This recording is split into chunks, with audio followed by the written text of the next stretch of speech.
ভাই এত রাইতে কবুতরটা খাওয়ান দিতেছেন কে? কবুতরে বৃষ্টিতে ভিজাইছি আজকে। বৃষ্টিতে? হ্যাঁ, কবুতর বৃষ্টিতে ভিজাইছি। আজকে মনে হয় বৃষ্টি হয়েছে না? হ্যাঁ, বৃষ্টি হয়েছে, বৃষ্টিতে ভিজাইছি। ও, এর লেগে এত রাইতে খাওয়ান দিতেছেন। হ্যাঁ, এত রাতে কবুতর খাওয়ান দিতে। ভাই আপনার কাছে কি কি কবুতর আছে? আমার কাছে সব কবুতর আছে, আমার কাছে সব রেসিং এর কবুতর। মানে দামি কবুতরের মধ্যে? দামি বলতে বুঝি না, কবুতর রেসিং করাই, কবুতরকে আমরা দূরে নিয়ে ছাড়ি, এই কবুতর বাড়িতে এসে পড়ে, তারপর এই কবুতরগুলো দিয়ে আমরা বাচ্চা করি। যে বাচ্চা করছি এবছর কুমিল্লা থেকে আইছে, তারপরে অনেক দূর থেকে আইছে। আন্দাজ কত কিলোমিটার দূর থেকে আসতে পারে? আন্দাজ আমি গেছে বছর খেলছিলাম ৭২ পর্যন্ত খেলছিলাম, এই বছর ৬১ পর্যন্ত খেলা হয়েছে। ও টুর্নামেন্ট খেলছে এই বছর। ও, আপনার কি এই কবুতর নিয়ে আর কি মানে কোনো সেলমেল করার কি কোনো কিছু আছে?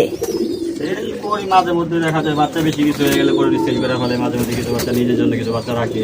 ও আর কি মানে এলাকার কিছু ভাই ব্রাদার আছে, ছোট ভাই ব্রাদার কিছু বাচ্চা দিই। ও, এখন আপনি এগুলা কি দিতেছেন? পানিতে কি কি মিশাইছেন? পানিতে তো অনেক কিছু মিশাইছি, এগুলো তো বলা যায় না। তারপরে যেহেতু আপনি আইসছেন বলি, এগুলো হচ্ছে আমি কিছু মেডিসিন মিশাইছি, তো এগুলা বাচ্চা করার জন্য খুব ভালো কাজ করে। ও, এখন আজকে রাত হয়ে গেছে, কবুতরগুলো আজকে বৃষ্টিতে ভিজাইছিলাম, হঠাৎ কবুতরগুলো বিকেলবেলা সময় পরে খুব বৃষ্টি হয়েছে, বৃষ্টিতে ভিজাইছি। এখন কি এই আর কি মানে এই ওষুধগুলোর কি দাম কিরকম আর কি মানে প্রাইস কি জানা আছে নাকি?